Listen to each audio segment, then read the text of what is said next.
ఇసుక వేయలే, కంకర, డస్ట్, సిమెంట్ ఈ రోడ్లు నాణ్యతమైనవి కావు. నేను ఏఈ గారికి ఫోన్ చేసిన, అయ్యా మా గ్రామంలో సీసీ రోడ్లు శాంక్షన్ అయినట్టున్నాయి, మరి ఎట్లా మీ పద్ధతి ఏమది, మీ రూల్స్ ఏంటి, ఒకసారి వచ్చి ఊళ్ళో చూసిరా అంటే 10 సార్లు వచ్చినాను. 10 సార్లు వచ్చి మరి ఏం చేసినావు నువ్వు అంటే, నేను వచ్చినా నన్ను ఎవరిని కారోబార్ని బెదిరించండి, కారోబార్ని బెదిరించేదాము నీకెందుక, పని ఆపి చేసి నువ్వు అది తీసుకొచ్చినాక పని చేయండి అన్నాడు. కానీ నువ్వు కారోబార్ని ఎందుకు బెదిరిస్తావు అని అడిగినా నేను. అంటే సరే నేను వస్తాను, ఇప్పుడు చేసినా ఏమైనా వస్తున్నావా, మరి అందరు అధికారులు ఉండాలి కదా అంటే నేను దవాఖానకు వస్తున్నానే అంటున్నాను. అది ఏదో నీవు వచ్చి చూసి అది చేయాలంటే ఆ ఎంక్వైరీకి అప్పుడు కూడా నేను వస్తేనే మీరు ఉండాలి అంటున్నాను. దయచేసి అవి ఉండాలి.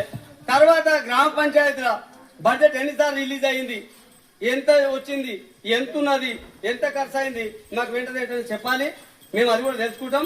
ఇక నుంచి ఏ సమస్య ఉన్న గ్రామంలో ప్రజా దర్బార్లోనే మాట్లాడతాం, ప్రజల సమస్యలనే మాట్లాడతాం, ప్రజల సమస్యలు ప్రజల ముందే మాట్లాడతాం. ఎంత బడ్జెట్ ఉంది, ఎంత బడ్జెట్ ఖర్చు అయింది, పాత ఎన్ని ఉన్నాయి, పాత ఎన్ని ఖర్చు అయినాయి, పాత ఎన్ని ఇవ్వాలి, పాత ప్రజలు ఎన్ని ఉన్నాయి, పాత ప్రజల దగ్గర ఎన్ని ఉన్నాయి, ప్రజలు పనిచేసిన ఎన్ని ఉన్నాయి, అవన్నీ టోటల్ కూడా బయటకు రావాలి.